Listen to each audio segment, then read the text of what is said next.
With me here in the studio is California's undoubtable leading expert on representation, or the lack thereof, in both the House of Representatives and the State Assembly and Senate of California, as well as many other states. Michael Warnken, welcome to the show. How are you doing, William? Impressed to have you back again. Well, thank you. Tell me what the biblical roots are of godly representation. Of godly representation. As you know, I've been working on California's representation, the Assembly and the State Senate. And I've had to go back through history and really understand the issue of representation. And surprisingly, I've come to find out that a lot of our original roots on representation come from the Bible.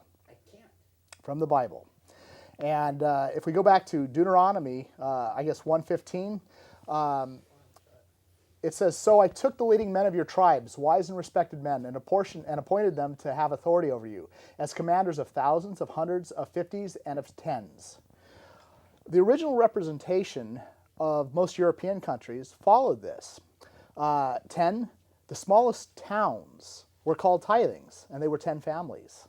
A tithing was 10 families. Most cities in Europe were bicameral, so the lower chamber, the selectmen as they generally called them, had one rep for every 50 families. And the Senate that they had for every city, what they called the aldermen or the eldermen, they were about one for every 100. So surprisingly, most city/county representation comes directly from the Bible. And the original House of Commons was one for every 1,000.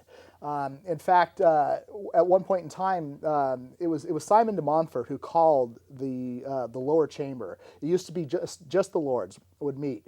And one day, Simon de Montfort called all the aldermen from all the cities and sort of formed what became the lower chamber. They didn't separate till 1341. But there was one time in which the lords and the commons were sitting together, and the commons were not allowed to speak, and they got angry about it. And the king wanted to know why they separated and why they were on the other side of Westminster not participating. And the king demanded by what right this move was made. And a Commons member replied, and he said that each lord was sitting by birth and not election, represented only himself and his land, whereas the commons, though birth and fortune inferior, each one of them represented 1,000 men, just like the Bible said. And the Bible said 1,000 men should be represented where? That was the Bible, the lower chamber. Was that Chronicles? Yeah, well, no, it was from the Israel. From Israel. And no, this is again still from Deuteronomy. Oh, from Deuteronomy. Deuteronomy, and it's also, I guess, Exodus also has it. And the Knesset, Knesset, from Israel, their lower chamber was called the Knesset, and it had one man for every 1,000 men. And they had about 120 reps.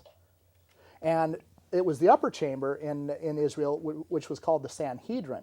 And that's what we model our Senate after. Really? Yeah. So you can track that? Yes, absolutely.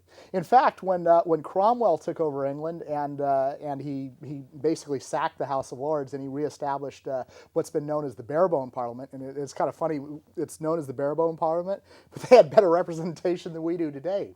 They had, what he based it on was the Sanhedrin.